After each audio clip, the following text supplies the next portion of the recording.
Seeing the title of today's video, you may have already formed an opinion about me or a stereotype you can think of about introverts. In today's video, I wanted to talk about some of the misconceptions I've heard about introverts. And what I think is funny is the way we describe introverts and extroverts, the way we define them, so black and so white. Before we get into the video, I want to quickly introduce myself. My name is Bridget and I'm a confidence and mindset coach for introverted women. I also have a free Facebook group thing been linking down in the description below if you guys want to check it out and you're interested in seeing what we're all about. Don't forget to like this video if you found it helpful or useful, comment below what you'd like to see more from me, and subscribe if you're not already subscribed. So let's get into the video. I used to see introvertedness and extrovertedness as two completely different ends of the spectrum. I thought people were either introverted or extroverted, that there was no space in between. And after learning that I could be introverted yet have some extroverted qualities, or people who are extroverted could have very introverted qualities, and over the years how I've researched and learned to kind of understand myself better, I know that we all exist on a spectrum. And our place on that spectrum really describes how we communicate with ourselves and with the world around us, right? It dictates how we make friends, how we grow our relationships with other people in our lives. It governs how we collaborate in the workplace, what we choose as a career, how we spend our time. It even dictates how likely we are to make mistakes, commit crime, commit adultery, lie, cheat, steal, become leaders, ask great questions, so many different aspects about our life. And what strikes me is that so many people don't really want to know if they're even introverted or extroverted, or they don't really spend a great deal of time trying to figure out what kind of qualities make them up as a person. The more I can understand about myself, the more I can learn to find ways that will work for me in order to grow, in order to learn, in order to collaborate, become a better leader, become a better speaker, become just a better version of myself, I guess.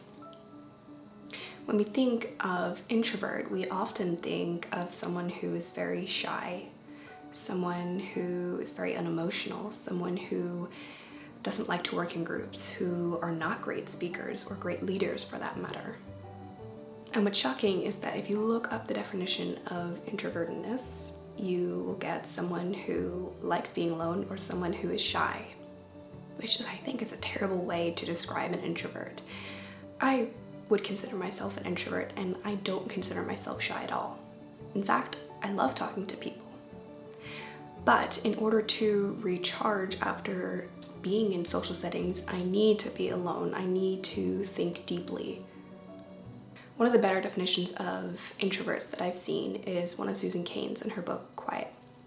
So she describes an introvert as a person who rather spends their time in a under-stimulating environment, whereas an extrovert would rather spend their time in a rather overstimulating environment. So pretty much introverts lose energy speaking to people or being in social settings, where extroverts gain energy being in that same kind of setting, which is, I think, a much better way of describing introverts and extroverts. But again, it's a spectrum. There is no simple answer to this. Another interesting that I've learned is that you can be the typical shy introvert, which is usually, I think, how people would describe introverts, just because they prefer that understimulating environment. Or you can be a very calm introvert, someone who can be a great speaker, who can be really good in groups, but they prefer to spend most of their time alone. You can also be a shy extrovert. You get energy being in crowds, but some of these people can be afraid to speak in public or speak in front of large crowds. You can also be a calm extrovert, meaning you can do all these things, you don't get anxious doing these things, and you prefer to spend your time in groups of people. The hard part is when we so often group these people, group introverts, into one category. And in a society like today, we unfortunately spend most of our time looking down on these kinds of people. If you think about how drastic society has changed over the past 100 years, you know, we see more of the extrovert ideal, as Susan Cain will put it. We grow up thinking that we have to be confident, we have to, you know, talk about ourselves all the time, and we have to speak loudly, and we have to, you know, be strong and hold an opinion and do all these things that you really see extroverts doing. Even when you're younger, we see that the education system is more catered to that extroverted individual, right? Teachers will put our desks in pods to foster that good communication, right? When we get to college, it's presentations, group projects, team building. When we get to the corporate world or whatever career you choose, you always see team collaboration. And in order to move up in your career, you have to be able to talk about yourself. You have to be able to communicate for yourself and be that loud individual. That's the one we choose to promote. So we see all these things happening catered to that extroverted individual. So it's hard growing up quiet in a rather loud world. What's even more unfortunate is that because most of us think that it's not really ideal to be that introverted person, we often see many people hiding their introvertedness or not even looking for ways to foster the good parts about their introvertedness. People will lie to themselves for years and say, yes, I'm extroverted, right? They'll try to do all the things that are catered to extroverted individuals.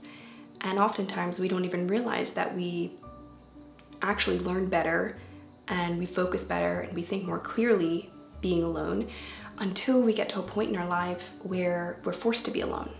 So getting fired from a job, going through a divorce, losing a family member, moving to a new city, something that's like a big life-altering decision where we're kind of forced to be alone, that is when we ultimately see, okay, wait a second, maybe I am better off alone. Maybe I can perform better. Maybe I can learn better. Maybe I can grow as a person and as an individual better. So these misconstrued ideas we have about introverts is often what leaves us lacking and what leaves us to feel like we have to be that extroverted individual. When we think about it and we do the research, we learn about how we can better learn, how we can better communicate, how we can better focus. That's when we get the opportunity to kind of learn about ourselves and how we work. Once we get to that point, then great things can start to happen. I didn't know how many people and how many things came from introverted ideas or people who were very introverted. Albert Einstein, for example, Bill Gates, Warren Buffett, Rosa Parks. These are some of the people that were introverted, right? Or currently are introverted, and whose ideas we wouldn't have, whose concepts we wouldn't have. And that's why we have that spectrum. That's why we have individuals who perform in that kind of setting and other individuals who are super extroverted and, you know, can speak in front of large crowds. We balance each other out. So you just have to learn more about what makes you work. And I think that's why we just have to better understand introverts in general, because we make up half the population. So we better start getting rid of some of those old ideas that we thought were true and are not. But anyways, I thought this was something fun to talk about. It's something I've been thinking about for a while. I hope you guys enjoyed. I hope you guys, I don't know, hopefully learned about something about yourselves. Before I end today's video, I just wanted to quickly let you guys know that spots for that consult are still open. So if you'd like to check it out, the link is going to be in the description. Thank you so much for watching if you watched to the end. And I hope you guys enjoyed as always, and I will see you next time.